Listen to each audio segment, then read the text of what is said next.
Hello and a very warm welcome back to Balla Ball. Today we are talking about the key learnings we've had from the Asia Cup so far. Now the final is between India and Sri Lanka, and it will be in Sri Lanka, so the Sri Lankan side will have the home advantage. And I think it's going to be a cracker of a cricket match, because the other night when India and Sri Lanka took on each other, it was not a cakewalk for India. It was tough for India because Sri Lanka bowled really well and the batting too was good in phases.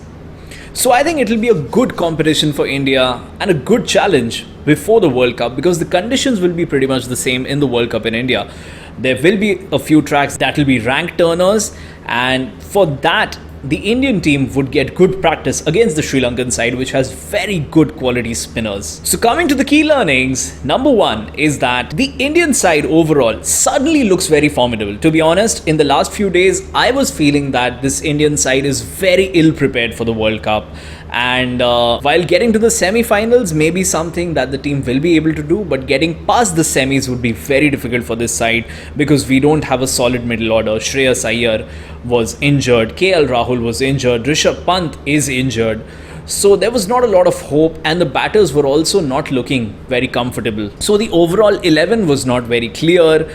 The team was not performing together that well, and there were a lot of question marks.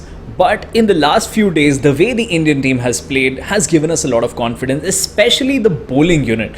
With the return of Jasprit, Bumrah, and the way he's bowling with the new ball, along with Mohammed Siraj, who has been bowling well for the last 2 years or so, who's been bowling very, very well. And the very recent addition of Hardik Pandya as a proper bowler. So I think Hardik Pandya has proven himself as a genuine one-day international all-rounder, and I really hope he continues to bowl this way in the World Cup, because if he bowls this way, he'll be a very strong asset for India, very good asset for India.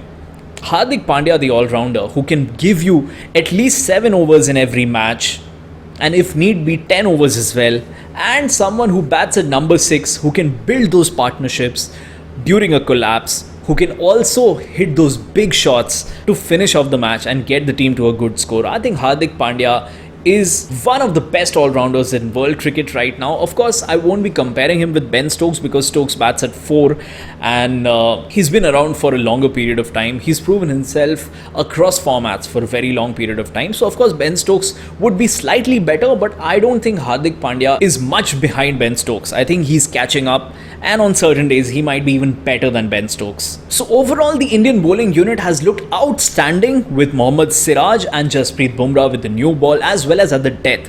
Both are pretty impressive. Hardik Pandya with the new ball in the middle overs, everywhere he's looked pretty formidable. He's looked like a normal fast bowler, a full-time fast bowler. That's a very big plus for India.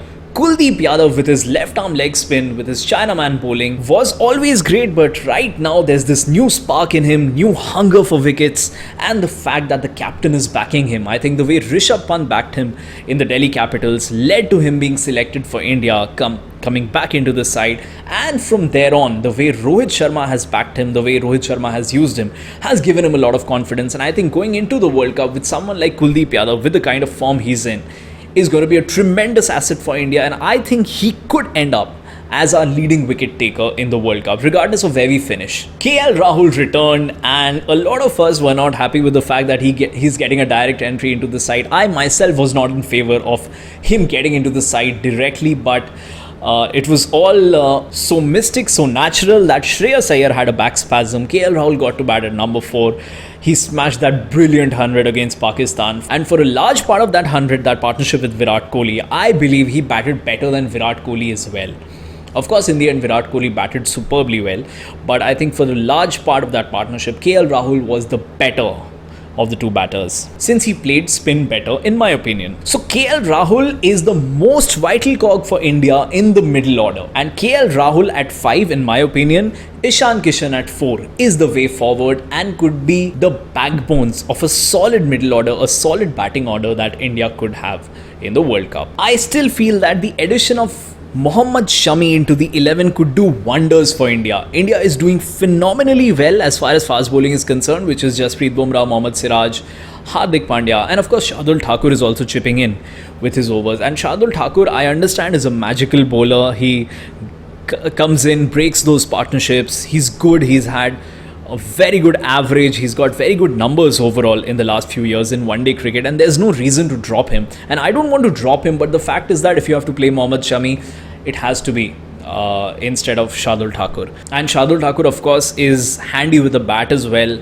He can build those partnerships, he can hit those few shots to provide those extra 20-25 runs that may be very crucial in certain matches. I understand that, but if the team is able to find a way to play Mohammed Shami, I think Mohammed Siraj, Mohammed Shami and Jasprit Bumrah, along with Hardik Pandya as the fourth seamer, makes this a very, very formidable bowling lineup, a very difficult fast bowling lineup for any side to face. And I personally believe it's, if not as good, it's very close to the strength of the Pakistani bowling lineup, which boasts of big names such as Shaheen Afridi, Naseem Shah, Haris Rauf, and they may play a fourth seamer in the form of Mohammad Wasim Jr. in the World Cup. Overall, I think the Indian team is pretty well balanced. It's well poised to actually make it to the semis and even further. I think the players just have to hold their nerves a bit better in those pressure games, those pressure 30-45 minutes in the semi-final and final. The team has to play better than they have in the past.